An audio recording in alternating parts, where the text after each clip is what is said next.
Hello guys, ஒருவேளை நம்ம வாழ்ந்துட்டு இருக்கிற ஒரு ஏரியா திடீர்னு ஒரு 200 மில்லியன் வருஷத்துக்கு பின்னாடி போயிடுச்சுன்னா என்ன ஆகும்? நம்ம அங்க எப்படி சர்வே பண்ணுவோம்? அந்த காலத்துல இருந்த எந்த மாதிரியான ஆபத்தான உயிரினங்கள் எல்லாம் நம்ம சந்திக்க வேண்டியிருக்கும்? அப்படி ஒரு சம்பவம் தான் இன்னைக்கு நம்ம பார்க்க போற இந்த மூவில நடக்க போகுது. சரி, எந்த ஒரு லேட்டும் பண்ணாம நேரா கதைக்குள்ள போயிடலாமா? மூவி ஆரம்பிக்கும் போதே ஆட்ரி அப்படிங்கிற ஒரு பொண்ணை நமக்கு காட்டுறாங்க. அவளுக்கு ஒரு பிரதர் இருக்கான். அவனோட பேர் பிரைன். அவங்களோட அப்பா அம்மா டெனிஸ் அப்புறம் கிரேக். ஒரு காலத்துல டெனிஸும் கிரேக்கும் ஒருத்தர் ரொம்பவே லவ் பண்ணி இருந்தவங்க. ஆனா இப்ப அவங்க ரெண்டு பேருக்குள்ள இது ஒரு ப்ராப்ளம் காரணமா தொடர்ந்து சண்டை நடந்துகிட்டே இருக்கு. அதுல ரெண்டு பேரும் பிரிஞ்சிற நிலைமைக்கு வந்துட்டாங்க. இந்த நேரத்துல டெனிஸ் யாருக்கும் தெரியாம ஒரு புக்கை வேற எழுதிக்கிட்டு இருக்கா. அந்த புக்கு வேற ஒரு கற்பனை கதையெல்லாம் கிடையாது. அவளோட சொந்த வாழ்க்கையை அடிப்படையா வச்சுதான் அந்த கதையை எழுதிக்கிட்டு இருக்கா. இந்த புக்கை எழுதுறதுக்கு அவளோட பக்கத்து வீட்டுல இருக்கிற ஒரு வயசான ஆண்டியுமே அவளுக்கு ஹெல்ப் பண்ணிக்கிட்டு இருக்காங்க. ஒரு நாள் டெனிஸும் அந்த ஆண்டியோட கார்டனுக்கு போறா. அங்க அந்த ஆண்டி ஒரு வித்தியாசமான பிளான்ட்டை காட்டுறாங்க.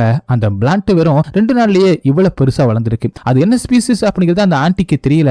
அதனால டெனிஸ் கிட்ட இந்த பிளான்ட் என்ன அப்படின்னு உனக்கு தெரியுமா அப்படின்னு கேட்க டெனிஸும் அந்த தாவரத்தை போட்டோ எடுத்துக்கிறா. அதுக்கப்புறம் அதை கார்டன்ல இருந்து எடுத்து வெளியில தூக்கி எரிஞ்சிடறா. இன்னொரு பக்கம் டெனிஸோட பையன் பிரைன் அவனோட ஃப்ரெண்ட்ஸ் கூட பக்கத்து வீட்டுல இருக்கான். அங்க ஒரு பொண்ணு புதுசா வந்திருக்கா. அவளோட பேர் ஜானட். அதுக்கப்புறம் பிரைனோட ஃப்ரெண்ட்ஸும் அவளை யாருக்கும் தெரியாம பாத்துக்கிட்டு இருக்காங்க. அடுத்து எல்லாருமே வீட்டுக்கும் திரும்பி வந்துடுறாங்க.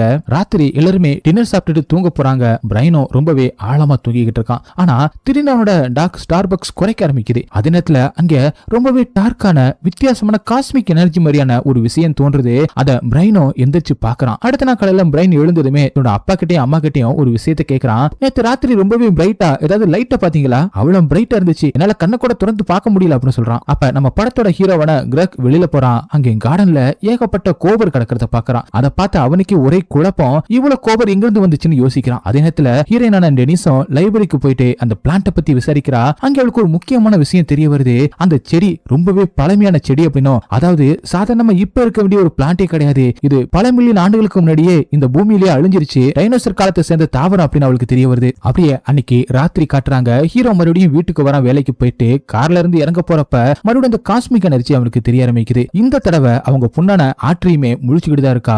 அவள் அந்த விஷயத்தை பார்த்து பயந்துகிட்டு இருக்கா. அதே நேரத்துல ஹீரோனுமே புக் எழுதிக்கிட்டு இருப்பாள். அதை யாருக்குமே தெரியாம பேஸ்மெண்ட்ல வச்சுதான் எழுதிக்கிட்டு இருப்பா. இது எல்லாத்தையும் பார்த்துட்டு ஹீரோவும் வேகமா வீட்டுக்குள்ள ஓடி வரான். அவன் தன்னோட பசங்க கிட்ட எல்லாரும் ஒன்னா இருங்க அப்படின்னு சொல்றான். ஏன்னா வீட்டோட முழு கரண்டுமே இப்ப போயிடுச்சு. வீட்டுல இருந்த கிளாக், டார்ச், மத்த எல்லா எலக்ட்ரானிக்ஸ் பொருட்களும் வேலையே செய்யல. அதனால அவங்களும் கேண்டில் ஏத்தி வைக்கிறாங்க. அதுக்கப்புறம் எப்படி எனர்ஜியை ஜெனரேட் பண்ணி டார்ச்சை மறுபடியும் ஆன் பண்ணிடுறாங்க. ஆனா அதுக்கப்புறம் எல்லாமே அமைதியாயிடுது. அடுத்த நாள் காலையில ஹீரோவும் எழுந்து டெனிஸ் கிட்ட ஒரு விஷயத்த சொல்றான். அவங்களோட டார்க்கான ஸ்டார்பக்ஸ் மறுபடியும் காணாம போயிருக்கு. அதை தேடலாம் அப்படின்னு சொல்லிட்டு இப்ப அவங்க ரெண்டு பேருமே வெளியில வர்றாங்க. அங்க அவங்களுக்கு இன்னொரு அதிர்ச்சி. அந்த இடமே ரொம்பவே வினோதமா யாருமே இல்லாத மாதிரி இருக்கு. எல்லா இடமும் வெறிச்சோடி கிடக்கு. அது மட்டும் இல்லாம ஒரு இடத்துல பைப்பு வெடிச்சு அதுல இருந்து தண்ணி வந்துகிட்டு இருக்கு. ஆனா அந்த தண்ணி ரொம்பவே சூடா இருக்கும். இவங்களுக்கு ஒரே குழப்பமா இருக்கு. அதே நேரத்துல ஹீரோனோ தன்னோட வயசான பக்கத்து விட்டு ஆண்டியை பார்க்க போறான். இன்னொரு பக்கம் ஹீரோயினோட பொண்ணான ஆட்ரிய காட்டுறாங்க.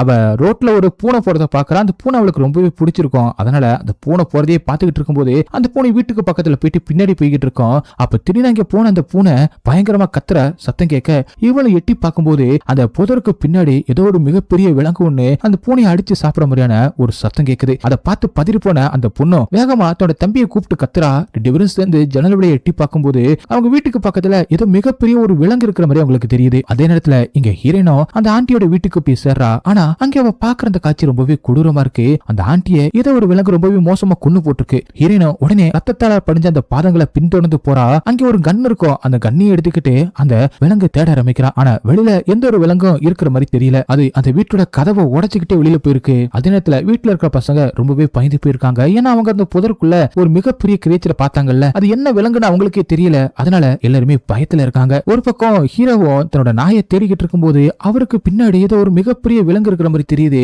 அப்பதான் அவரும் பாக்குறாரு. ஒரு மிகப்பெரிய விலங்கு அவரை பார்த்து துரத்த ஆரம்பிக்குது. அதை பார்த்த டைனோசர் காலத்து விலங்கு மாதிரி தெரியுது. அது கிரேக்க கொல்ல பிறந்த நேரத்துல டெனிஸும் அதாவது ஹீரோன் இங்க வந்து கண்ணால அந்த விலங்கை சுட்டுறா. அந்த விலங்கு இறந்துட்டு மட்டும் தான் கீழே விழுகுது. ஆனா கொஞ்ச நேரத்துல மறுபடியும் எழுந்து நிக்குது. அதை பார்த்த ஹீரோக்கும் ஹீரோனுக்கும் ஒன்னு புரியுது. இது சாதாரண விலங்கு கிடையாதுன்னு. இப்ப ரெண்டு பேருமே உயிரை கையில பிடிச்சிக்கிட்டு அங்கிருந்து ஓட ஆரம்பிக்கிறாங்க.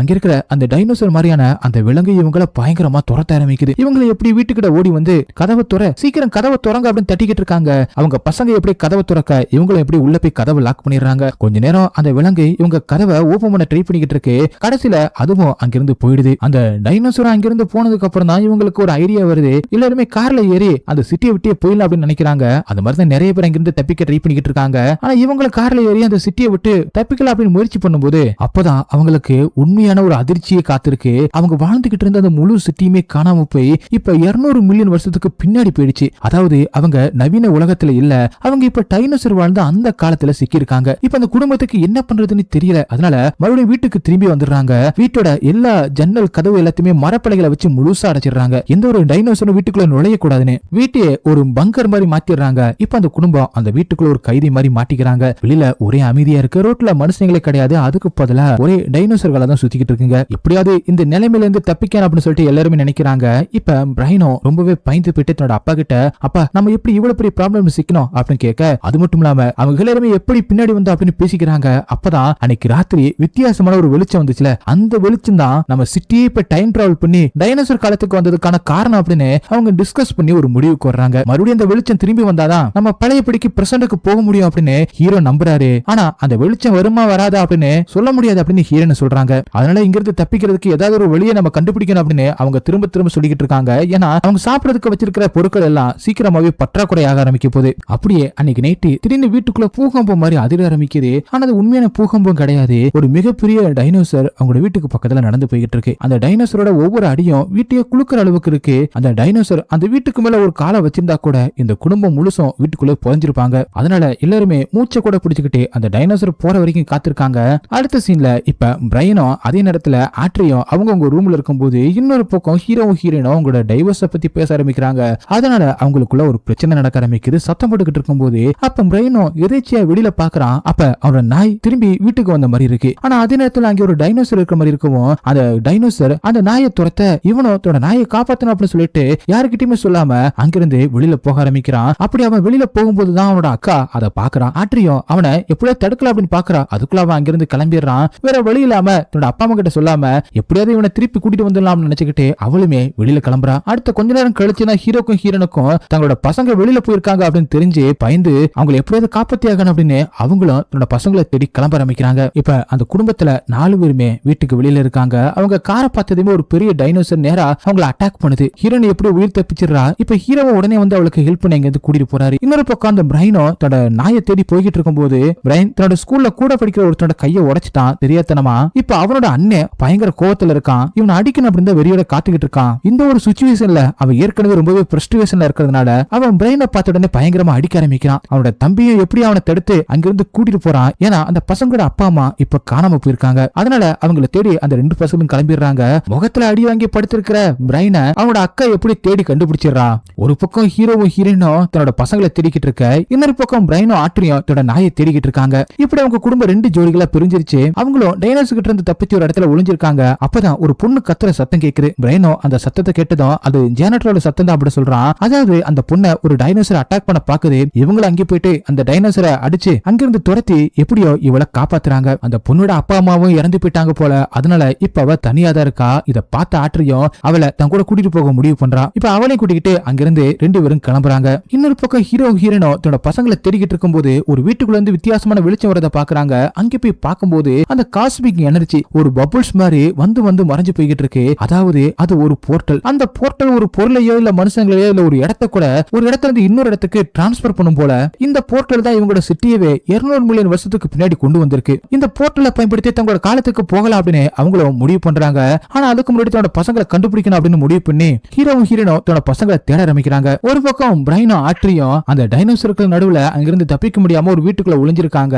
அதே நேரத்துல அவங்களை தேடி ஹீரோவும் ஹீரோன் அங்கே வர அவங்களை பார்த்த அவங்களோட பசங்களும் வேகமா வெளியில வந்து நாங்க இங்கதான் இருக்கோம் அப்படி சொல்றாங்க. எப்படியோ ஒரு வழியா அவங்க ஃபேமிலி ரீயூனியன் ஆயிருது. ஆனா அவங்கள அங்கிருந்து பத்திரமா கூட்டிட்டு போகணும் அப்படின்னு முடிவு பண்ணி அவங்களை வீட்டுக்குள்ள இருக்க சொல்லிட்டு அங்க ஏதாவது இருக்கா அப்படின்னு இவங்க சுத்தி முத்தியும் பாத்துக்கிட்டு இருக்காங்க. அங்க அப்போதைக்கு எந்த ஒரு பெரிய டேஞ்சரும் இல்ல அப்படின்னு அவங்களும் முடிவு பண்ணி தன்னோட பசங்களையும் ஜானட்டையும் கூட்டிக்கிட்டு அங்கிருந்து அவங்களும் அந்த போர்ட்டல் இருக்கிற அந்த இடத்துக்கு போய்கிட்டு இருக்கும்போது திடீர்னு அவங்க வழியில ஒரு மிகப்பெரிய டேஞ்சரான டீரெக்ஸ் மாதிரியான ஒரு டைனோசர் வந்துருது. அது இவங்களை அட்டாக் பண்ண ஆரம்பிக்க இவங்க அங்கிருந்து தப்பிச்சு ஓட ஆரம்பிக்கிறாங்க. ஆனா ஒரு கட்டத்துல ஹீரோயின் அந்த டைனோசர் கிட்ட மாட்டிக்கிறா. கொஞ்சம் விட்டா அவளை கொன்றும் அந்த அளவுக்கு கிட்ட போயிருது. அவளை காப்பாத்துறதுக்காக ஹீரோ சுத்தில வச்சிருந்தான். அந்த சுத்தில வச்சு அந்த டைனோசர் அடிக்க அந்த டைனோசர் இப்ப ஹீரோவை அட்டாக் பண்ண ஆரம்பிக்க அந்த சுத்தில வச்சு ஒரே அடி அது அப்படியே மயங்கி கீழே விழ அது மயங்கிருச்சு அப்படின்னு நினைச்சுக்கிட்டு ஹீரோனை காப்பாத்துறதுக்காக ஹீரோவும் கிட்ட போக ஆனா அந்த டைனோசர் மயங்கர மாதிரி நடிச்சு இப்ப ஹீரோவை புடிச்சு ஒரே அடியா அடிச்சு கொடூரமா கொன்னு போட்டுருது. இத அவங்க எல்லாரும் அதிர்ச்சியோட பாக்குறாங்க.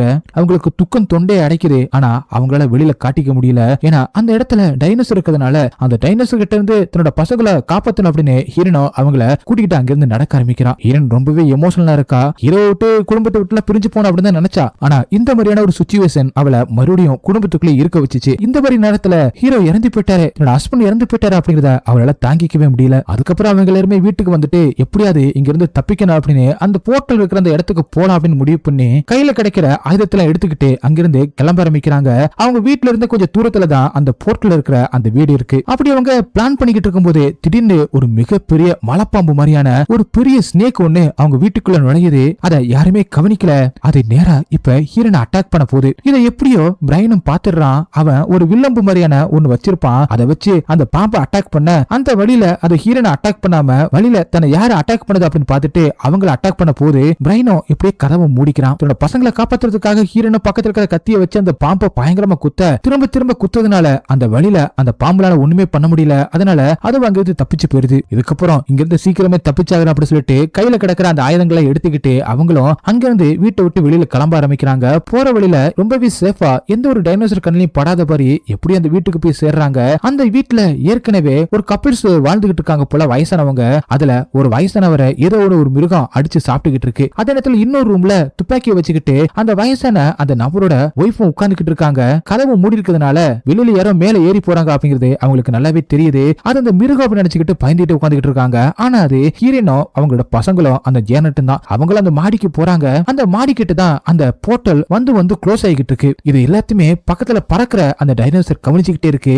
அதை இவங்க கவனிக்கல. அந்த போர்ட்டல் வந்து க்ளோஸ் ஆகிறதுக்கு ஒரு டைம் இருக்கு. அந்த டைம்குள்ள கரெக்டா உள்ள குதிச்சா எப்படிதான் நம்ம காலத்துக்கு போயிடலாம் அப்படின்னு அவங்க முடிவு பண்றாங்க. ஆனா கரெக்டா நம்ம காலத்துக்கு தான் போவோமா அப்படின்னு அவங்களுக்குள்ள ஒரு டவுட் இருக்கு. இருந்தாலும் வேற வழி இல்ல, குதிச்சுதான் ஆகணும் அப்படின்னு அவங்க முடிவு பண்ணும்போது நானே ஃபர்ஸ்ட் போறேன் அப்படின்னு ஜெனட்டும் கரெக்டா குதிச்சிடுறா. அந்த போர்ட்டலும் க்ளோஸ் ஆயிருது. இப்ப பிரைனும் குதிக்கணும், கரெக்டா குதிக்கணும் அப்படின்னு இவங்களும் சொல்ல அவனும் யோசிச்சு கரெக்டா குதிக்கிறான். ஆனா அதுக்குள்ள அந்த போர்ட்டல் க்ளோஸ் ஆயிருது. அதனால அவனுக்கு கீழே விழுந்துடுறான். இதுதான் சரியான நேரம் அப்படின்னு அந்த பறக்கிற டைனோசரும் அவனை அப்படி கீழே வந்து தூக்கிட்டு போக பார்க்க இப்படி இவங்களுக்கு கீழே வந்து அந்த பறக்கிற டைனோசர் கிட்ட இருந்து பிரைனை காப்பாத்திடுறாங்க.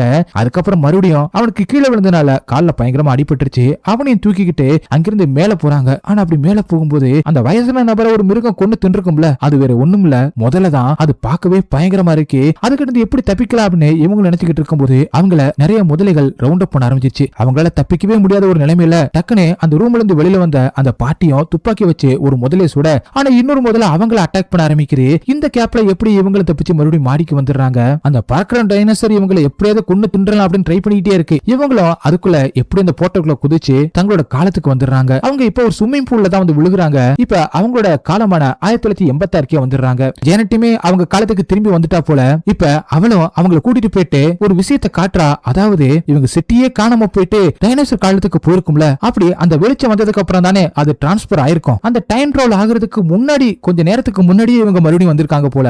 இன்னும் அந்த சிட்டி அங்க இருந்து மறைஞ்சு போகல. ஆனா ஹீரோ இறந்து போயிட்டாரு. இவங்களோட திரும்பி வரவே இல்ல. இவங்க நினைச்சா அங்க இருக்கிற எல்லாருமே காப்பாற்ற முடியும். ஆனா யாருமே சொன்னா நம்ப மாட்டாங்க அப்படின்னு அவங்களுக்கு நல்லாவே தெரியும். அதே நேரத்துல அந்த ஜேனட்டும் தன்னோட அப்பா அம்மாவை காப்பாத்த போற அப்படின்னு அந்த சிட்டிக்குள்ள ஓடிடுறா. அப்பதான் ஹீரோனுக்கு ஒரு யோசனை தோணுது. உடனே பக்கத்துல இருக்கிற டெலிபோன் பூத்துக்கு போயிட்டு கால் பண்றா. எதுக்குன்னா ஹீரோ பீஸா டெலிவரி பண்ற ஒரு வேலையை தான் பாத்துக்கிட்டு இருந்திருப்பாரு. பீஸா எங்களுக்கு வேணும் அப்படின்னு சொல்லிட்டு ஆர்டர் பண்ணி அவங்க வீட்டுக்கு போகாம ஹீரோவை தாங்க இருக்கிற அந்த இடத்துக்கு வர வச்சிருக்காங்க. ஹீரோவை பார்த்த உடனே எல்லாருமே சந்தோஷமா போய் கட்டி பிடிக்கிறாங்க. அவருக்கு ஒண்ணுமே புரியல, ஏன்னா அவருக்கு நடந்தது எதுவுமே தெரியாதுல. அப்பதான் இவங்க எதிர்பார்க்காத நேரத்துல அந்த சிட்டி அப்படியே மறைஞ்சு போகுது. அதே நேரத்துல இது மறைஞ்சு காணாம போன அதே இடத்துல டைனோசர் காலத்து இடம் இப்ப ரீப்ளேஸ் ஆயிருது. அப்படியே கட் பண்ணி நியூஸ்ல அந்த டைம் டிராவல் பண்ண அந்த இடத்தை பத்தி பேசிக்கிட்டு இருக்காங்க. அந்த இடத்துல சில டைனோசருமே டைம் டிராவல் பண்ணி வந்திருக்கும் போல, அத பத்தி நியூஸ்லயும் போய்கிட்டு இருக்கு. அது மட்டும் இல்லாம ஹீரோயின் சில பேருக்கு கால் பண்ணி அவங்களையுமே காப்பாத்திருக்கா. அதாவது இவங்க வீட்டுக்கு பக்கத்துல ஒரு நபர் இருப்பாரு, அவருக்கு இவங்களுக்கு ஆகாது, இருந்தாலும் அவரையுமே கால் பண்ணி காப்பாத்திருப்பாங்க. அதே நேரத்துல ஜேனட்டோட அப்பாவும் அம்மாவையும் கால் பண்ணி எப்படி அந்த சிட்டியை விட்டு வெளியில வர வச்சு காப்பாத்திருப்பாங்க. இப்படி நிறைய பேரை ஹீரோனும் தன்னோட ஹஸ்பண்ட காப்பாத்த மாதிரி காப்பாத்திருப்பாங்க.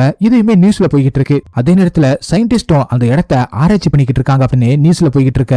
ஹீரோனால காப்பாற்றப்பட்ட எல்லாருமே அவளுக்கு தேங்க்ஸ் சொல்லி அதுக்கப்புறம் ஒரு பார்ட்டியுமே நடக்குது. கடைசியில ஹீரோனும் இப்ப மனசு தெரிஞ்சு டிவோர்ஸ் கொடுக்காம ஹீரோவும் ஹீரோனும் இப்ப ஒண்ணு சேர்ந்துடுறாங்க. அவங்க ஒரு குடும்பமாவே இப்ப மறுபடியும் வாழ ஆரம்பிக்கிறாங்க அப்படின்னு மாதிரி காட்டி இப்ப அந்த கதையை ஹீரோனும் தன்னோட புத்தகத்துல எழுதுற மாதிரியும் காட்டி அப்படியே இந்த படத்தையும் முடிக்கிறாங்க. ஓகே, இந்த படம் உங்களுக்கு எந்த அளவுக்கு பிடிச்சிருந்துச்சு அப்படின்னு சொல்லிட்டு கமெண்ட்ல சொல்லுங்க. உங்களுக்கு இந்த வீடியோ பிடிச்சிருந்துச்சுன்னா உடனே ஒரு லைக் தட்டி விட்டு மறந்துடாம உங்க ஃப்ரெண்ட்ஸ்க்கு ஷேர் பண்ணுங்க. அப்படியே நம்ம சேனலை சப்ஸ்கிரைப் பண்ண மறந்துடாதீங்க. நெக்ஸ்ட் வீடியோல மீட் பண்ணலாம். Bye guys.